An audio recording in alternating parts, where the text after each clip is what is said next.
이번 8월은 키워드를 제가 보물로 정했습니다. 그리고 보물로 정하고 우리의 가정과 교회 공동체를 하늘가족 공동체로 세우기 위해서 우리는 지금 사도적 보내심 가운데 있는데, 이 사도적 보내심을 어떻게 감당할 때 이 사랑하는 우리 가정과 교회를 하늘가족 공동체로 세울 수 있는지를 본문을 중심으로 살펴보는데, 제목을 하늘의 보물을 쌓으라 이렇게 정하고 살펴보길 원합니다. 자, 먼저 오늘 본문은요, 하늘의 보물을 쌓는 방법을 말씀하는데, 어떻게 하면 하늘의 보물을 쌓을 수 있는가? 범사에 죽게 하듯 하라 이렇게 말씀합니다. 골로새서 3장 23절 앞부분입니다. 읽습니다. 무슨 일을 하든지 마음을 다하여 죽게 하듯 하고, 무슨 일을 하든지 말입니다. 조금 다시 말씀을 드릴게요. 우리가 하늘의 보물을 쌓는 이유가 뭐죠? 왜 하늘의 보물을 쌓습니까? 조금 피부적으로 은행에 왜 저금을 합니까? 왜 은행에 그 돈을 쌓죠? 쌓는 이유가 그냥 돈 쌓이는 재미 때문에? 통장에 숫자 바뀌는 재미 때문에? 왜 그러죠? 잘 먹고 잘 살라고 하는 거 아니겠어요? 조금 더 이야기를 하면 내 가정, 내 자녀들과 내 가족들과 뭐 하려고? 행복하게 살려고. 아닌가요? 돈 많이 벌어서 바람 피우려고요? 아니잖아요. 내 가족과 행복하게 살기 위해서 예금하는 거 아니겠어요? 마찬가지예요. 하늘의 보물을 쌓는다 이 말의 뒷모습에는 우리의 가정과 교회 공동체를 뭘 만들려고 하는데 목적이 있다고요? 하늘가족 공동체로 만드는데 목적이 있는 거예요. 이거 잊어버리면 안 됩니다. 그래서 하늘가족 공동체를 세우는 방법, 다시 말하면 그 하늘가족 공동체를 세우는 전 단계라고 할 수 있겠네요. 그것이 하늘의 보물을 쌓는 것이라고 했을 때 그 보물은 어떻게 쌓는 것인가? 그래서 쌓아서 어떻게 우리의 가정과 교회 공동체를 하늘가족 공동체로 세워갈 것인가에 대한 이야기예요. 자, 그건 무엇인가 하면 무슨 일을 하든지 죽게 하듯 하라고요. 무슨 일을 하든지요. 특별히 본문에서 말씀하는 무슨 일에는 대상이 있어요. 그 대상은 사람과 관련이 있습니다. 그래서 죽게 하듯 하고라는 그 다음 말씀이 이렇게 되어 있습니다. 사람에게 하듯 하지 말라 이렇게 되어 있단 말이에요. 무슨 일을 하든지의 대상이 누구라고요? 사람이라고요. 골로새서 3장 23절 뒷부분입니다. 읽습니다. 사람에게 하듯 하지 말라. 이 말씀은 타자를 사람으로 생각하기보다 뭘로 생각하라고요? 주님으로 생각하라는 거예요. 그리고 이 타자가 누구인지를 말씀하는데, 골로새서 지금 다 언급 안 합니다. 3장, 우리가 있는 이 본문 3장을 여러분 쫙 읽어보면 나와 가장 가깝게 접촉하고 있는 사람을 그 출발점으로 하고 있어요. 그래서 상전, 종, 남편, 아내, 자식, 부모 이야기를 하는 거예요. 골로새서 3장이요. 나와 가장 가깝게 접촉하고 있는 사람, 그 사람을 이야기를 한다고요. 그리고 그 사람들을 뭐라고요? 주님으로 생각하고 범사를 행하라는 거예요. 이게 뭐 하는 거라고요? 하늘의 보물을 쌓는 거라고요. 사랑하는 우리 가족 여러분, 여러분과 접촉하는 가장 가까운 사람은 누굽니까? 혹시 이 말씀 듣고 오늘부터 멀리 하려고 하는 분이 계실 수 있어. 야, 일부러 멀리 해야 되겠다 하시는 분이 계실 수 있는데, 여러분과 가장 가깝게 접촉하는 사람이 지금 누구입니까? 그분을 예수님으로 대하라는 말씀이 이 말씀이에요. 할렐루야. 아멘 하시면 그대로 하셔야 돼요. 다시 물어볼게요. 할렐루야. 옆 사람과 인사합니다. 그분이 예수님이십니다.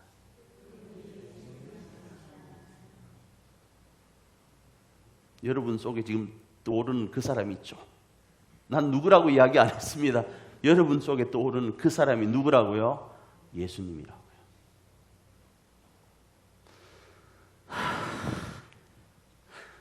갑자기 확 무거워질 수 있죠. 근데 그분이 예수예요. 이게 하늘의 보물을 쌓는 방법이에요. 이게 우리의 가정과 교회를 하늘가족 공동체로 세울 수 있는 방법이에요. 더 나아가서 이웃에게 행할 때도 동일하게 적용하여 죽게 하듯 하라고 말씀을 해요. 마태복음 25장 40절입니다. 임금이 대답하여 이르되 내가 진실로 너희에게 이르노니 너희가 여기 내 형제 중에 지극히 작은 자 하나에게 한 것이 곧 내게 한 것이라 이렇게 말씀하고 계세요. 그리고 나서 오늘 본문은요, 범사를 죽게 하듯 한 이들에게 다음 단계로 또 말씀을 합니다. 너희가 만일에 범사를 죽게 행하듯 하였다면 이제 두 가지 사실을 조금 더 알고 있었으면 좋겠다 이 말씀을 하세요. 그 첫째가 뭔가 하면 죽게 하듯 할 때 상급은 죽게 받으라는 이야기예요. 네가 죽게 하듯 했냐? 그러면 그 상급을 누구에게 받으라고요? 죽게 받으라고요. 골로새서 3장 24절입니다. 읽습니다. 이는 기업의 상을 죽게 받을 줄 아나니 너희는 주 그리스도를 섬기느니라 이렇게 말씀합니다. 이 말씀에서 기업의 상이란 말은 무슨 말인가 하면 약속하신 하늘의 상급을 이야기합니다. 여러분 이 주석을 보면 그렇게 나와 있어요. 저 말이 아니고요. 약속된 주의 하늘의 상급, 약속하신 하늘의 상급요. 여기서 하늘의 상급이 언급되는 이유는 이 땅의 풍요로움도 하늘의 상급과 관련이 있기 때문에 그래요. 그 원리를 잠시 설명하면요. 하늘의 창고에 상급을 많이 예치해 놓는다 그래 놨겠네요. 예치해 놓으면요. 이 땅에 필요한 것이 있을 때에 그 하늘의 상급이 이 땅의 복으로 전환되어서 주어져요. 대한민국이라는 은행에 돈을 많이 이어 놓으면요. 내가 일본을 가든 미국을 가든 거기서 환전해서 쓸 수 있어요. 마찬가지예요. 하늘에 보물을 쌓아 놓으면 이 땅에 필요할 때 그걸 이 땅의 것으로 환전할 수 있다고요.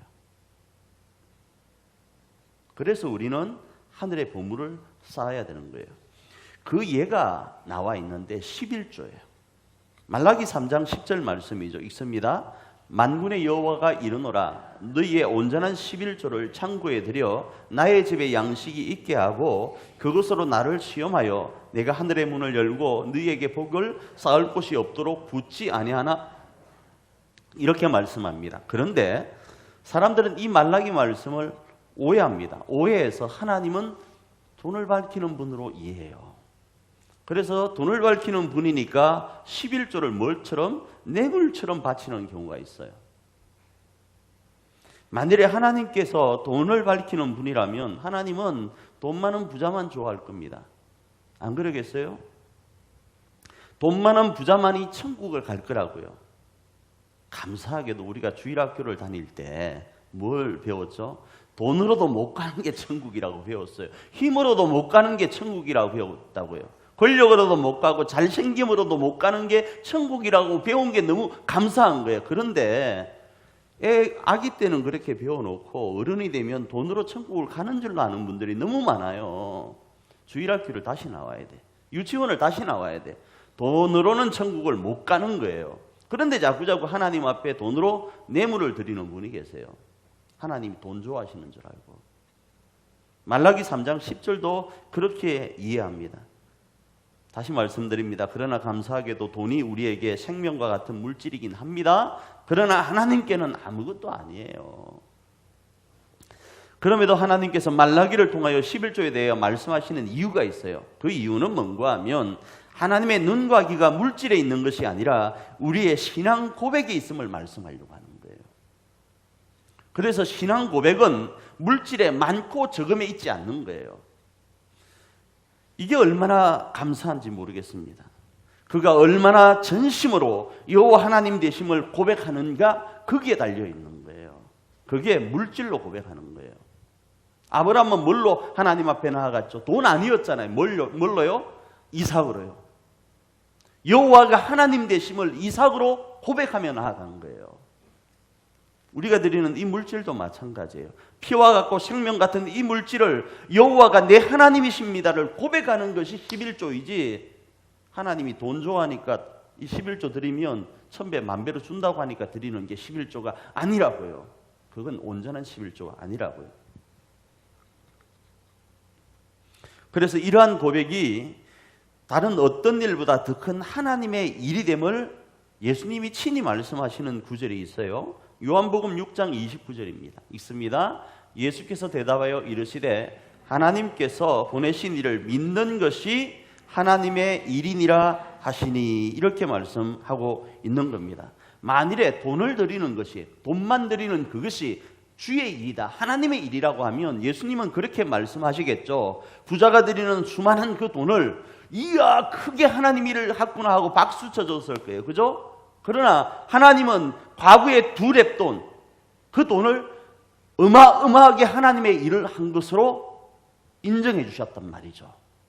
이 말씀이 그 말이에요.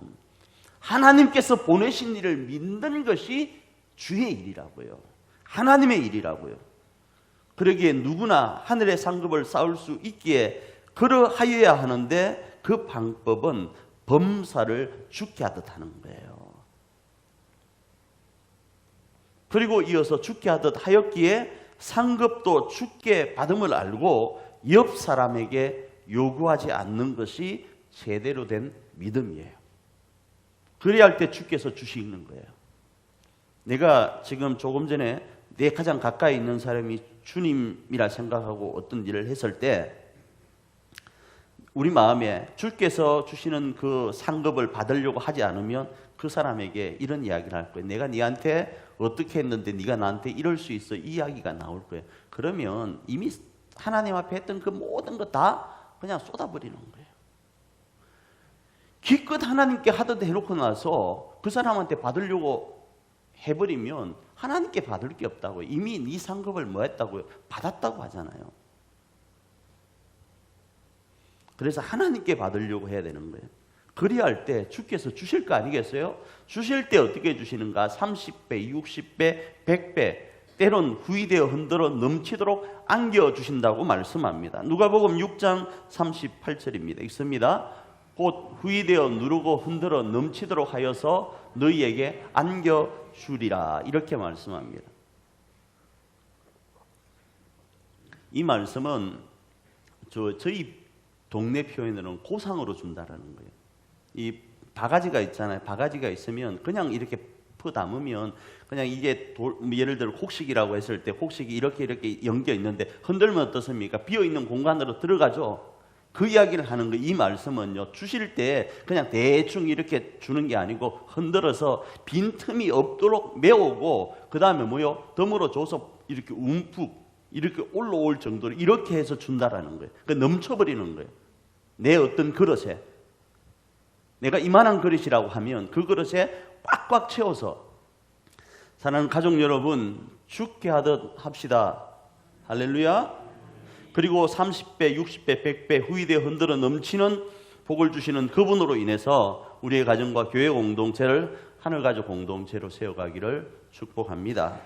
자, 두 번째로는 죽게 하듯 할 때 보응도 추가하심을 알아야 합니다.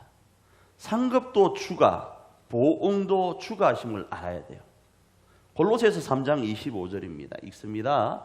불의를 행하는 자는 불의의 보응을 받으리니 주는 사람을 외모로 취하심이 없느니라. 이렇게 말씀합니다. 여기서 보응은요, 먼저 그리스도인으로서 범사를 죽게 하듯 하지 않으면 상급이 없어요.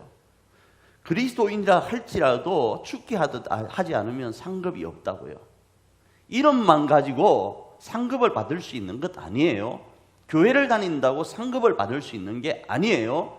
죽게 하듯 하여야만 상급을 받을 수 있는 거예요. 그래서 이 말씀은 가정과 교회 공동체가 하늘가족 공동체로 세워졌을 때 누릴 수 있는 하늘의 행복이라는 게 있어요. 그 행복은 세상 어떤 것과도 비교 불가합니다. 바로 이 행복은 범사를 죽게 하는 이에게 주어진다라는 거예요. 무늬만 그리스도인에게 절대로 주어지는 것이 아닙니다. 그 과정을 지나간 사람만이 느낄 수 있는 것이 그 행복이에요. 우리가 가정 공동체와 교회 공동체를 하늘가족 공동체로 세우려고 했을 때 그 가정과 교회 공동체를 하늘가족 공동체로 세울 때 아픔과 눈물과 슬픔이 있잖아요. 그러고 세웠을 때 그 가정에서의 그 하늘가족 공동체 안에서의 느끼는 느낌하고 그냥 벼랑간에 그냥 그게 주어졌을 때의 느낌은 다른 거예요. 제가 처음에 큰아이가 이제 집사람 뱃속에 있잖아요. 10달이라는 게 있잖아요. 이게 왜 있을까 생각했어요. 왜 그런가 하면 10달 동안 너무 짜증나더라고요. 한편으로. 너무 보고 싶으니까 아기가. 근데 10달을 기다려야 되잖아요. 그리고 아기가 태어났습니다. 아기 때 너무 이쁘고 귀엽지만 짜증나더라고요. 같이 뛰놀고 싶고 뭐 이렇게 축구도 하고 뭐 이런 거 있잖아요. 그러니까 그냥 10달도 필요 없고 뭐 몇 년도 필요 없고 바로 그냥 짠하고 큰애가 태어나가지고 저하고 같이 놀았으면 좋겠다라는 생각을 해본 적이 있어요. 저 개인적으로. 그런데 왜 하나님이 10달을 주시고 차츰차츰 이렇게 하셨는가? 소는 태어나자마자 걷는데 이 생각을 했단 말이에요. 그런데 만일에 그렇게 주어졌으면 제가 아버지 준비가 너무 안 된 거예요.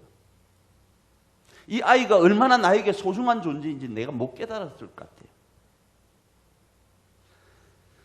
태어나는 그 10달 동안의 가정 여러분들 다 겪었잖아요. 얼마나 마음 졸이기도 하고 혹시나 이렇게 되면 좀 문제 있게 태어나지 않을까 싶은 조바심도 있고 걱정도 있고 하면서 10달을 보내잖아요. 그리고 나서 태어나고 나서 아이를 성인이 될 때까지 양육시키는 그 가운데 별의별 오해 다 듣잖아요. 아이한테 못 들을 소리, 들을 소리 다 듣기도 하고요. 그죠? 주변 사람들로부터 못 들을 소리, 들을 소리 다 듣기도 하고요. 그죠?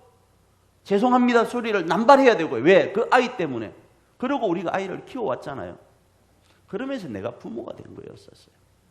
그리고 그 아이가 지금 살아가는 모습을 보면서 큰 행복, 그래 저 아이는 내 아이다를 느끼잖아요. 그런데 갑자기 그 아이가 내게 주어진다면 내가 그 역할을 감당하기가 어렵고 그 소중함을 모르는 것과 비슷한 거예요.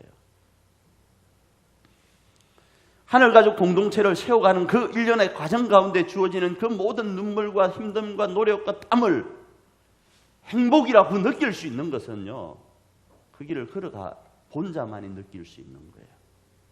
근데 그 행복은 하나님은 그 길을 걷는 자에게만 허락되었다라는 이야기도 이 안에 포함되어 있어요. 땀 흘린 후 마시는 물 한 모금은요, 그냥 마시는 물 한 모금과 비교할 수 없는 것처럼 말입니다. 그게 이 보응 안에 있어요. 절대로 무늬만 그리스도인이라고 교회만 나온다고 하나님이 상급을 주시는 것 아니에요. 또 하나는요, 재판에 대한 공정성이 이 보응에 들어 있습니다. 사람의 재판은 불공정할 수 있습니다.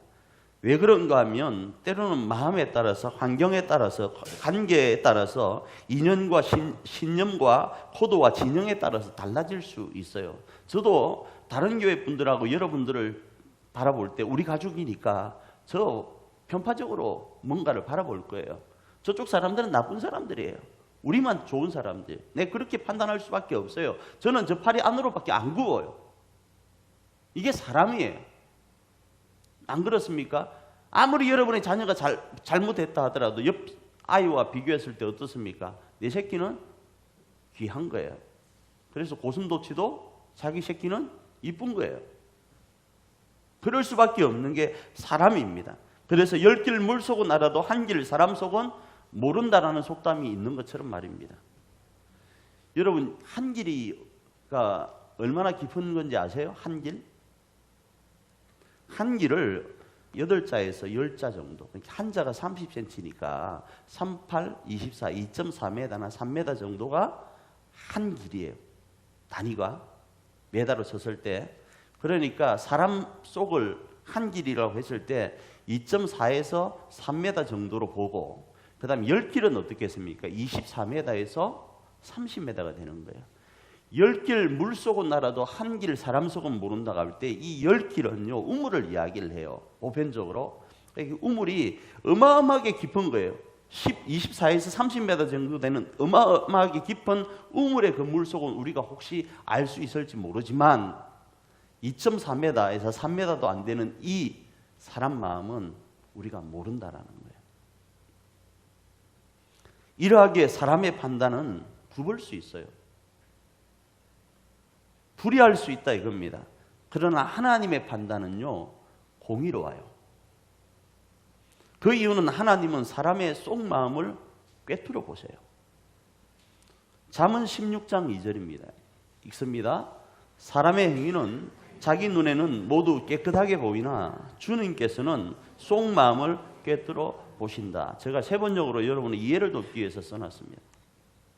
우리 스스로 생각할 때 그래 우리를 변명하기도 하고 합리화시킬 수 있어요. 그러나 하나님은 우리 마음을 꿰뚫어 보시는 거예요. 하나님은 우리의 안고 일어섬을 아세요. 시편 139편 2절입니다. 읽습니다. 주께서 내가 안고 일어섬을 아시고. 여기서 안고 일어섬을 이야기하는 이유 아시겠어요?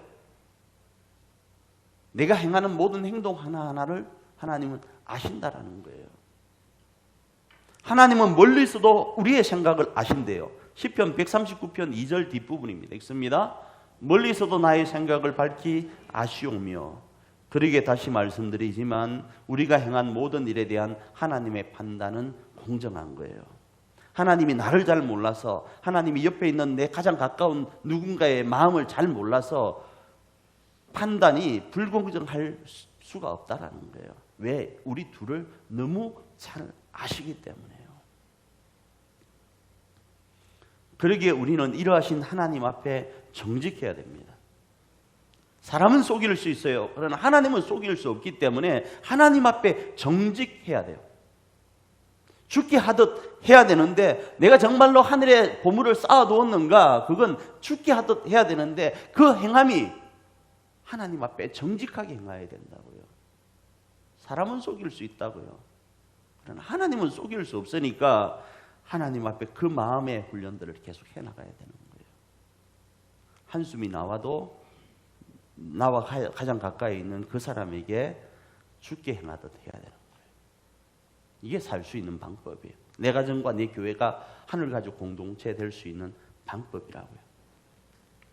바로 이러하신 하나님이 우리 가정과 교회 공동체의 가족들에게 죽게 하듯 하라고 하셨기 때문에 우리는 그렇게 해야 되고, 그렇게 할 때 하나님은 내가 혹시 누군가에게 오해를 받을 수 있잖아요. 오해를 받아도 하나님은 아시니까 하나님 앞에 나와서 하나님 나 정말 그런 거 아니었는데 할 수 있는 거 아니겠어요? 나도 내 마음 다 잘 모르지만 하나님은 잘 아시니까, 공정하신 하나님이니까, 공평하신 하나님이니까, 공의로운 하나님이니까 내 마음 누구도 몰라주지만 내 마음 안다고 하나님 앞에 나올 수 있는 거예요. 히브리서 6장 10절입니다. 읽습니다. 하나님은 불의하지 아니하사 너희 행위와 그의 이름을 위하여 나타낸 사랑으로 이미 이제도 섬기고 있는 것을 잊어버리지 아니하시느니라. 하나님은 이러하신 분이라고 말씀하는 거예요. 이 말씀이 어떤 이에게는 여러분 두려움으로 올 수 있습니다. 그죠? 왜 하나님이 시퍼렇게 살아계셔서 우리의 일거수일투족과 내 생각과 내 안고 일어섬을 아신다고 하니까 내가 행한 이 모든 것들을 하나님은 다 아시겠지 싶어서 두려울 수 있어요. 그러나 또 어떤 이에게는 이 말씀이 위로가 될 거예요. 오늘 이 시간 저는 저와 여러분에게 이 말씀이 위로가 되길 원해요. 보응은 주께 있다. 내가 주께 행한 그 모든 것 옆에 있는 가족은 몰라도, 심지어 우리 목사님은 몰라도 하나님은 아신다. 누구는 몰라도, 나를 낳은 내 부모도 몰라도 하나님은 아신다. 그게 우리에게 위로가 되기를 원합니다. 사랑하는 우리 가족 여러분, 하나님은 2020년 우리 석천으로 우리를 부르시고 그 부르심에 합당한 삶을 살라고 말씀하셨습니다. 그 삶은 바로 나 한 사람이 우리 가정과 교회 공동체 가족들을 향하여 죽게 하듯 하라는 말씀이었습니다.